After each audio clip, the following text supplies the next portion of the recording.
Bonjour, vous êtes sur Télésud, vous regardez Des mots et des bals. L'invité que nous recevons est maître S-Sciences économiques. Il dirige actuellement une société de conseil en ingénierie patrimoniale à Paris, dans le 8e arrondissement.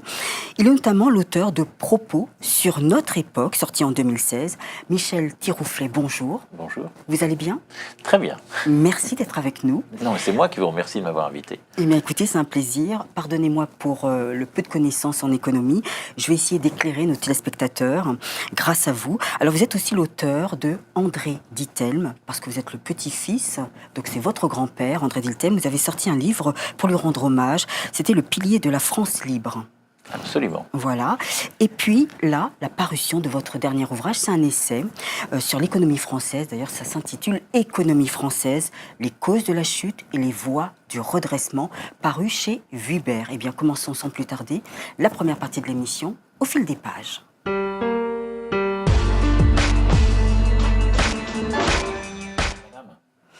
Eh bien, Michel Tirouflet, Patricia, c'est parfait. Ne vous inquiétez pas, je préfère même, ça me met à l'aise.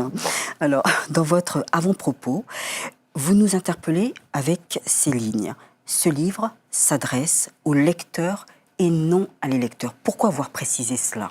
Eh bien, pour deux raisons. La première, c'est que il me semble que l'économie, d'une certaine manière, doit être apolitique. C'est-à-dire qu'elle doit viser au bien-être de tous, à la prospérité de tous, et que dans bien des cas, elle se passerait bien des théories plus ou moins fumeuses en matière politique. D'ailleurs, on a vu ce que ça a donné dans les pays communistes. Donc les théories politiques sont souvent très, très dommageables et très dangereuses. Donc ça, c'est une première raison. La seconde, c'est que j'ai l'impression que depuis très nombreuses années, depuis la Seconde Guerre mondiale est un vrai tournant. Donc j'ai l'impression que depuis ce tournant, on a mélangé les idées dites de droite aux idées dites de gauche.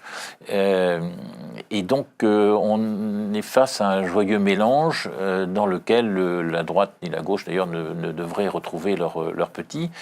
Et si on prend le programme des candidats à la dernière élection présidentielle, ce qui était assez amusant, c'est de constater que dans ceux de gauche, il y avait des éléments de droite qui étaient assez marqués. Et j'entends au plan économique, hein, le reste du plan sociétal m'intéresse assez peu, en tout cas n'a pas fait partie de ce livre. Et de l'autre côté, on a vu des candidats de droite avoir des positions qui étaient vraiment des positions de gauche. J'en veux pour exemple... Par exemple, le programme de M. Fillon, qui comportait sa énième réforme de la retraite, et il voulait porter l'âge de la retraite de 62 à 65 ans. Si ça n'est pas une réforme de gauche, et même d'extrême gauche, même la qualité qualifiée de stalinienne, je ne sais pas ce que les mots veulent dire. Donc, vous voyez qu'il faut essayer de se sortir un peu de la politique, de ce qui est une sorte de ressenti des gens pour arriver vraiment aux questions vraiment économiques. Quand nous découvrons au fil des pages votre essai, vraiment on a le sentiment que la France, en fin de compte l'économie française se porte mal et va droit dans le mur, qu'il n'y a pas de solution. Si, alors vous n'avez pas totalement terminé, vous n'avez pas totalement pris en compte les dernières pages qui sont plutôt des pages d'espoir. Parce que je voulais y arriver après la fin. Vous allez y arriver. Donc, ce que je veux dire, c'est qu'aujourd'hui, grosso modo, tous les leviers sur lesquels on pouvait jouer ont été utilisés. Donc les impôts sont au plus haut, donc on peut quand même pas vraiment les baisser, les augmenter, je veux dire. Le déficit commercial est un point qu'on n'a jamais vu. L'endettement est quand même difficile d'aller vraiment au-delà. Vous voyez, on a vraiment utilisé l'ensemble des cartouches. Alors reste bien évidemment la cartouche de la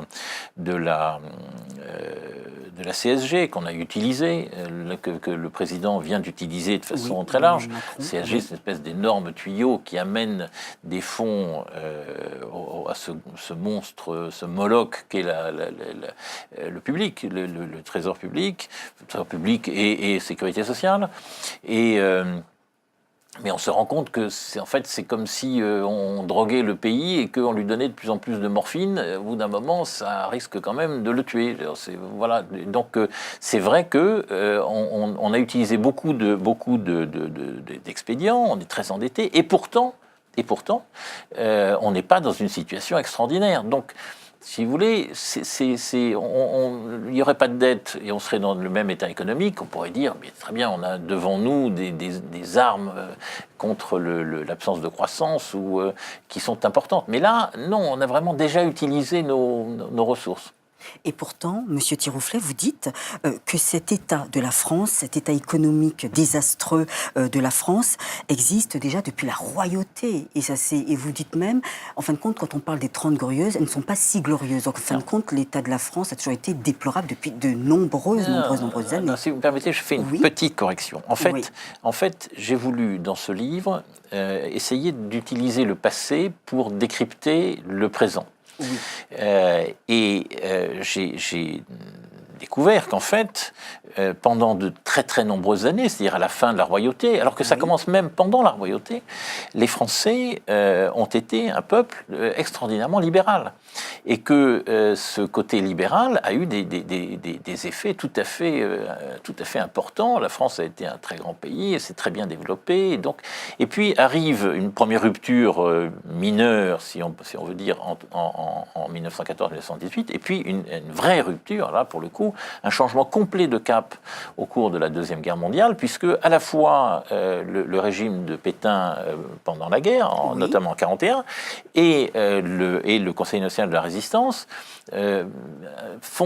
mettent en place un certain nombre de réformes, ou suggèrent un certain nombre de réformes qui sont mises en place, et qui sont totalement dramatiques. Alors pour le coup, c'est-à-dire qu'on perd tout le côté libéral et bienfaisant de l'économie française telle qu'elle existait avant la Deuxième Guerre mondiale.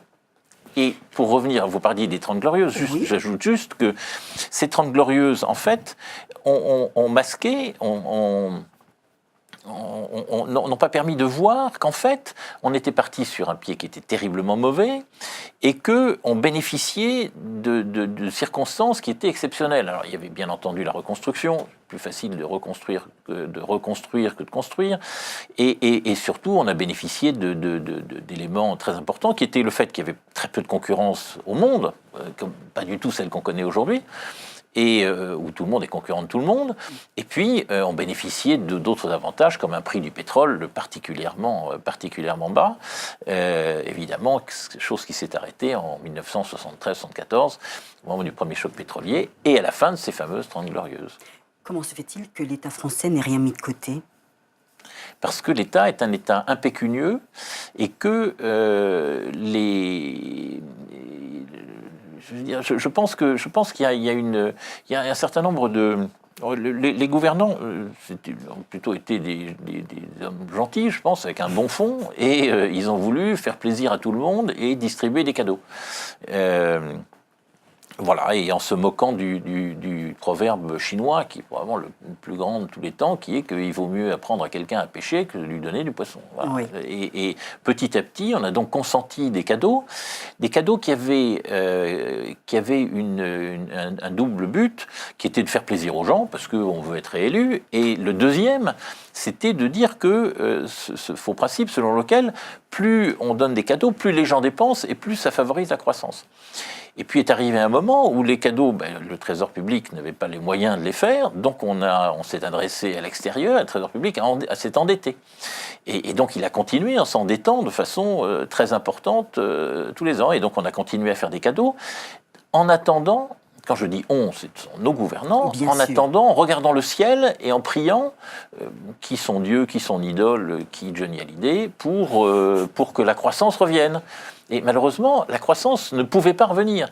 D'abord parce que la croissance qu'on avait vue pendant les 30 Glorieuses, c'était une croissance exceptionnelle, donc il n'avait aucune chance de revenir, sauf circonstances exceptionnelles.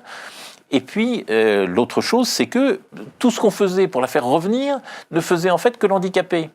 Et donc, on était en train de mettre des boulets au pied de l'économie française, les uns à la suite des autres. Moyennant quoi, on a eu des périodes qui ont été des périodes sans aucune croissance, pendant lesquelles, encore une fois, pour la stimuler, on a continué à s'endetter. Et aujourd'hui, on a quand même une dette qui est de l'ordre du produit national brut. Produit intérieur brut plutôt, ce qui la rend pratiquement non remboursable. C'est quand même une situation dramatique, et c'est une situation de perte de souveraineté. C'est-à-dire que nous sommes à la merci de quelques créanciers qui peuvent, du jour au lendemain, exiger leur remboursement de l'argent qu'ils nous ont prêté. Parlons de dévaluation. Vous dites la dévaluation, sauf en des circonstances très spéciales, est l'arme des velléitaires et des diafoirus par rapport à l'œuvre de Molière. Expliquez-nous. Écoutez, c'est très simple. Alors, je veux dire, la dévaluation, d'abord, se passait auparavant dans un cadre qui était assez particulier, qui était celui des changes fixes. C'est-à-dire qu'une monnaie était attaquée, et donc, pour ne pas dilapider ses réserves de change, etc., on dévaluait. Et on dévaluait en se disant, parce qu'on voulait se donner bonne conscience, que ça allait rendre nos exportations moins chères et que donc on allait beaucoup vendre à l'extérieur. Bon, le problème, c'est que on importe aussi beaucoup de produits et que ces produits, évidemment, leur prix est renchéri par la même dévaluation. Et donc, en tout cas, la leçon de cela, alors, si vous voulez, il y a deux choses. La première, c'est que la dévaluation, c'est la marque de l'échec. C'est vraiment ce qui se passe lorsque les finances de l'État ont été mal gérées, l'économie de l'État mal gérée. Et l'autre chose, c'est qu'on voit bien que les pays qui n'ont pas dévalué, qui au contraire ont réévalué, sont des pays qui ont une économie extrêmement puissante, extrêmement forte. Ça a été le cas de l'Allemagne pendant des années, ça a été le cas de la Suisse, Suisse depuis toujours. Je me souviens d'une période, mes parents ont habité la Suisse pendant quelques années, quand je suis arrivé, le franc français valait plus que le franc suisse. Bon. Aujourd'hui, vous avez vu que le franc suisse est tout proche de l'euro. Et l'a même pratiquement atteint il y a quelques mois. Donc, c'est le constat d'un échec. Et en fait, ça permet de redonner peut-être un peu de vigueur, parce qu'encore une fois, on était dans un système de change fixe. Mais les gens qui aujourd'hui disent Maastricht, c'est terrifiant parce que c'est terrible, parce qu'on ne peut plus dévaluer, alors ça, ce sont des diafoirus et des gens qui n'ont, d'après moi, pas compris grand-chose à l'économie française.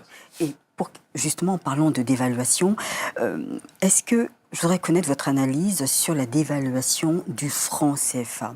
Est-ce que, pour vous, cette dévaluation, justement, a assommé, a tué le continent africain et aussi, vous avez entendu parler qu'on veut arrêter justement cette fin, enfin ne plus mettre en place franc CFA, mettre une autre monnaie commune pour le continent.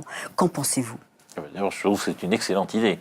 Non, les dévaluations, dans tous les pays, elles se passent de la même manière. C'est-à-dire que le continent africain, en dévaluant, c'était pareil, le constat le résultat de politiques économiques qui n'étaient pas aussi satisfaisantes qu'elles auraient dû l'être.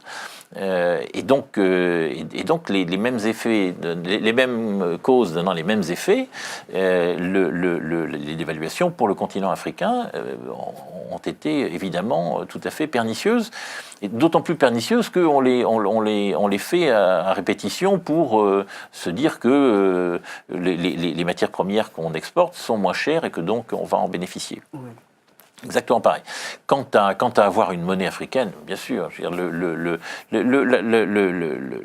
la réalité est au grand bloc économique et donc l'union fait la force. Hein. C'est vraiment tout à fait... Et l'union au service d'une volonté, d'un objectif commun, c'est évidemment ce qu'il faut faire. Mais pas le Bitcoin. Hein. Oui. Oui, qui devient très à la mode, le Bitcoin.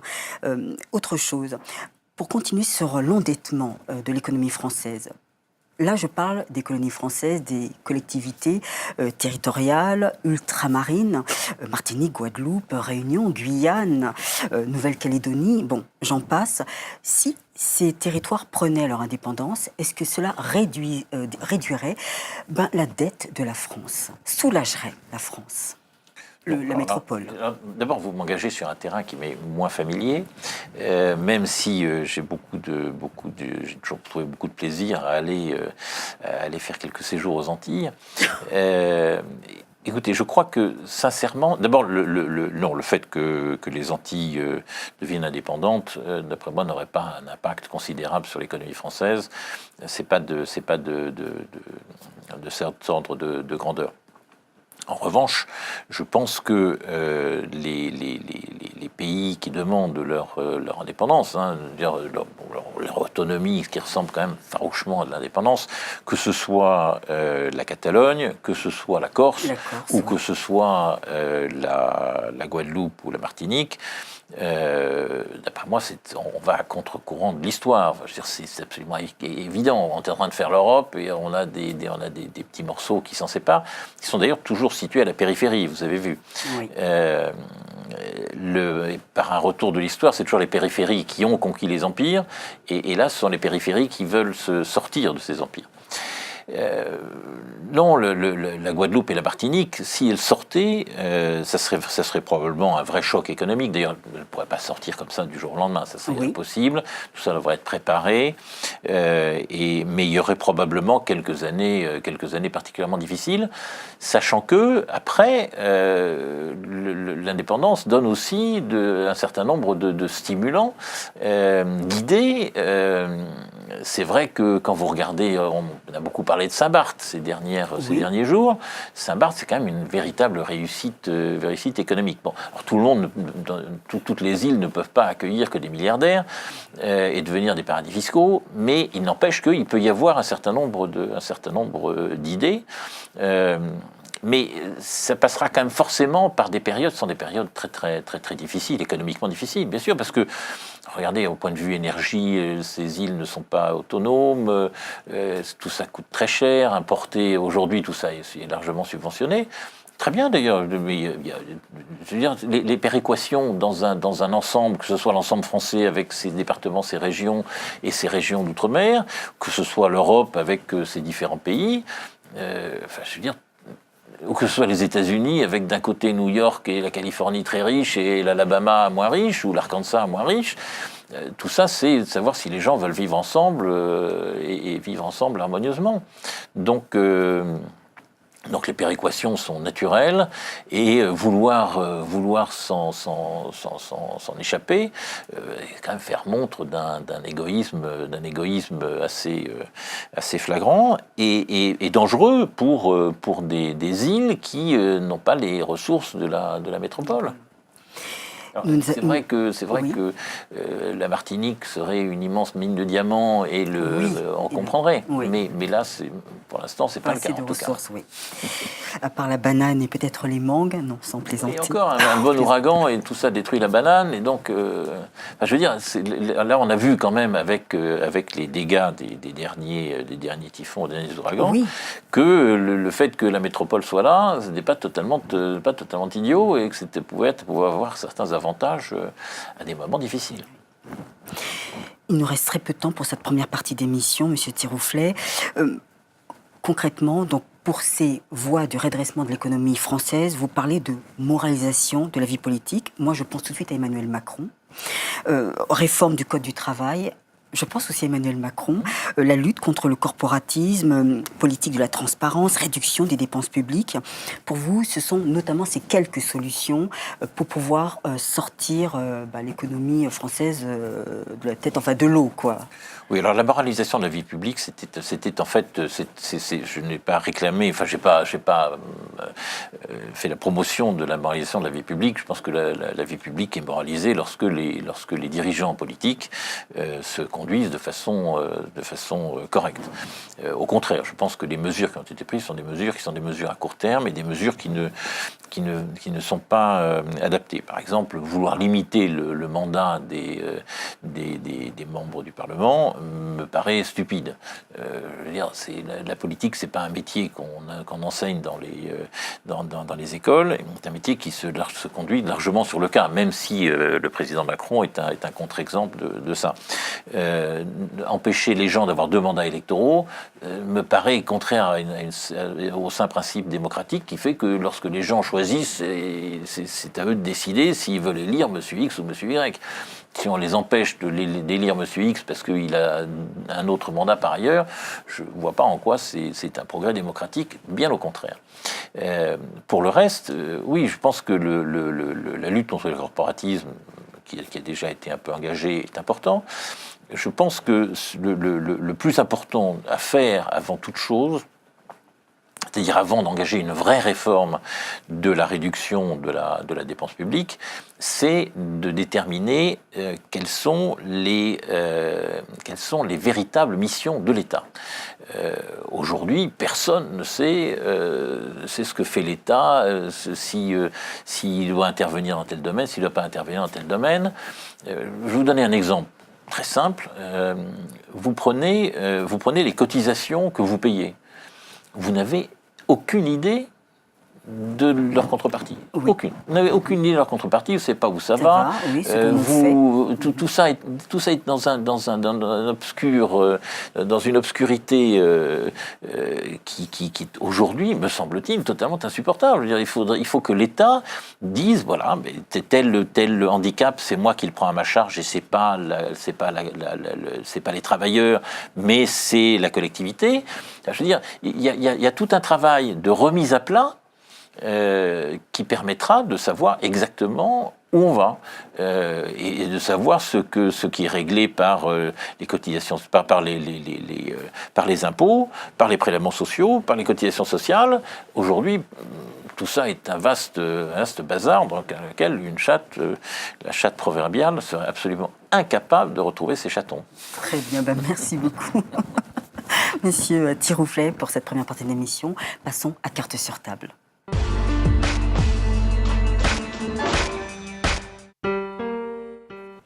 Monsieur Tirouflet, alors vous êtes ingénieur civil des mines, maître S sciences économiques, diplômé de l'université de Cornell dans l'État de New York, et vous dirigez actuellement une société de conseil en ingénierie patrimoniale. Alors, quels conseils prodiguez-vous auprès de vos clients qui sont très discrets? Quelles sont vos activités? En conseil, dites-nous tout.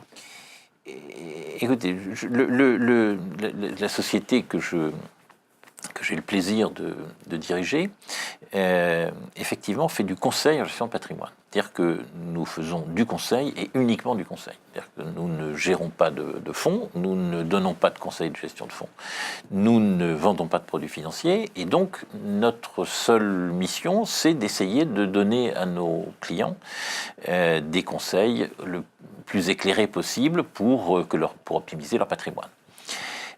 Optimiser son patrimoine, ça veut dire l'organiser de la meilleure façon possible, le transmettre de la meilleure façon possible, et optimiser sa fiscalité, optimiser son rendement après impôt. Bon, voilà les questions qu'on se pose, et notre travail, en fait, c'est de réfléchir, d'abord de comprendre le problème de nos clients, et ensuite de trouver une solution dans un espace qui est assez amusant, qui est assez complexe, parce qu'il fait intervenir le droit civil. Autrement dit, un testament ou un contrat de mariage, pour nous, c'est avant tout un acte financier, oui, qui va se traduire par des flux financiers, même si l'apport des juristes, des notaires, des avocats est évidemment considérable, puisque c'est eux qui vont rédiger la chose et qui vont avoir les aspects civils. Mais il n'en reste pas moins que l'aspect financier est tout à fait important.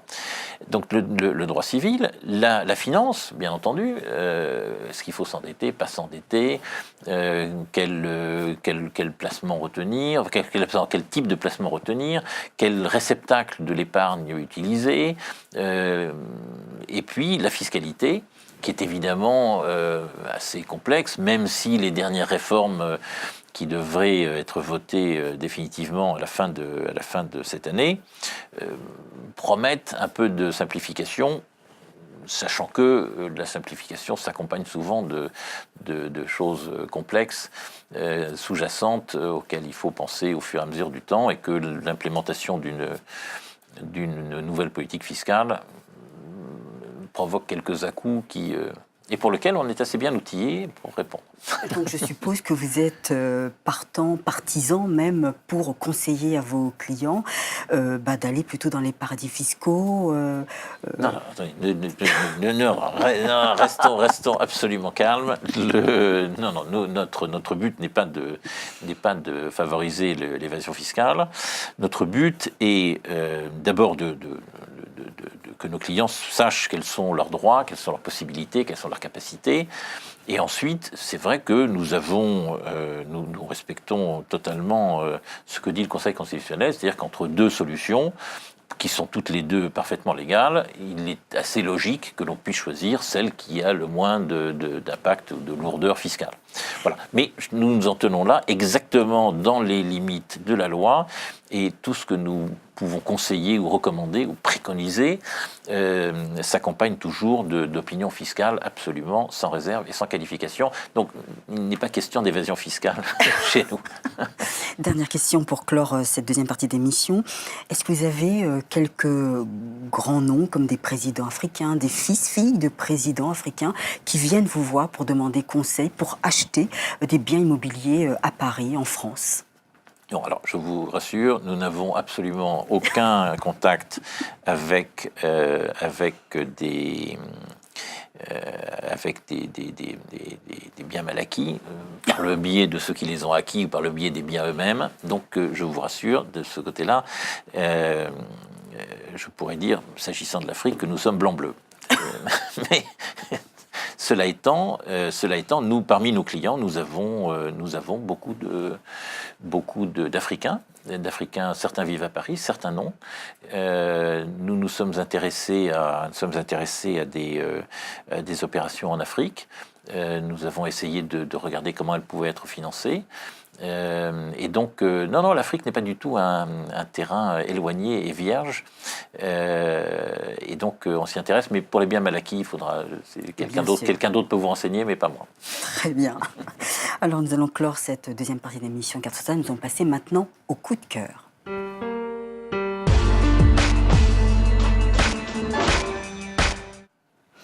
Monsieur Tirouflet, votre coup de cœur alors, pour cette dernière partie d'émission. Oui, vous m'avez gentiment demandé quel était le livre dont j'aimerais parler, mais parler de livres de chevet, mais parler de coup de cœur. Et je vous ai dit qu'il y avait un livre qui m'avait tout à fait passionné dans ces derniers temps, qui était un livre de René Grousset. Oui. Qui s'appelle Bilan d'histoire. Bilan d'histoire, c'est un livre que... Alors Grousset, en deux mots, c'est un historien, un grand historien. C'est un historien qui a écrit une somme assez exceptionnelle sur les croisades, en 3 tomes, qui sont une véritable Bible. Il a beaucoup écrit sur la Mongolie, sur Gengis Khan, sur ses descendants, donc toute l'Asie centrale. Et puis, il a été le directeur du musée Guimet, puis après le directeur du musée Cernucci. Il a été élu à l'Académie française. Et sa caractéristique, c'est d'avoir une sorte de fulgurance, de tracer, partant d'un point de l'histoire très ancienne, pour remonter quasiment à aujourd'hui. Et il a écrit notamment un livre qui s'appelle Figures de proue, et qui présente les personnages qui, dans l'histoire, ont eu la possibilité de changer le cours de l'histoire. Et là aussi, ce sont des portraits assez exceptionnels. Donc vous avez l'empereur Akbar d'Inde, vous avez Charles Quint, vous avez Charlemagne, vous avez Louis XIV. Et en 47 ou 48, il a dû mourir au début des années 50, en 1952, je pense. Il écrit ce livre qui s'appelle Le Bilan de l'histoire, et qui est une sorte de, pas de testament, parce que le mot serait idiot, d'autant plus que c'est 4 ou 5 ans avant sa mort, à laquelle il pensait probablement pas, mais où on retrouve cette espèce d'idée fulgurante sur la relation entre la façon dont les barbares, entre guillemets, ont pris Rome à la fin de l'Empire romain, et puis ce qui s'est passé pendant la Seconde Guerre mondiale.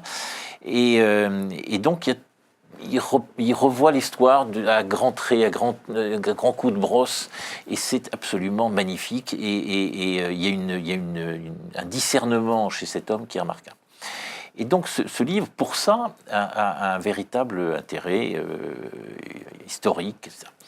Mais ce qui est aussi intéressant, c'est 2 choses. La première, c'est qu'il écrit ce livre juste après la Deuxième Guerre mondiale. Et donc, il y a un biais qui est le fait que les atrocités viennent d'être connues, la barbarie nazie est omniprésente dans ce livre, et ça fausse un peu le jugement de l'auteur. Et c'est justement ce biais qui est intéressant et qui est assez émouvant même à repérer dans le livre. Et puis, il y a une autre chose Oui. et c'est pour ça que je conseillerais de lire ce livre, c'est que ça montre à quel point le monde a changé. C'est-à-dire que Grousset, c'est quand même l'histoire des barbares, Oui. les barbares qui prennent Rome et qui, d'après lui, mettent le monde occidental dans l'obscurité. Les seuls lumignons dans cette obscurité étant le christianisme et l'Église catholique. Et donc, il fait le parallèle avec un monde qui est blanc. Et c'est assez émouvant de penser que, en fait, aujourd'hui, on est dans un monde qui est un monde multiculturel, qui est un monde multicolore, etc. Et de voir comment les esprits ont évolué, et de voir qu'en fait, ce que lui appelle la barbarie, en fait, ce sont des choses tout à fait différentes. Et je pense que c'est cette évolution qui est là aussi émouvante. C'est vraiment le terme. C'est-à-dire de voir comment notre intelligence, la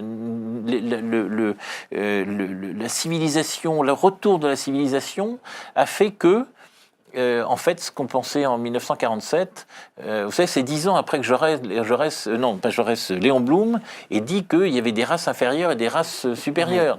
C'est pas très loin. Léon Blum, c'est 1936. Voilà. Et donc Grousset, en 47, donc 10 ans après, a encore des réflexes qui sont des réflexes qui sont passés. Et en fait, c'est un véritable réconfort de voir que cet homme qui était probablement une des lumières de son époque, qui a écrit des textes magnifiques, finalement a pu se tromper sur l'évolution du monde, même si il a dit des choses étonnantes. Si vous permettez, j'ai une toute petite citation. Oui, nous avons très très peu de temps, donc vraiment cette dernière... Oui.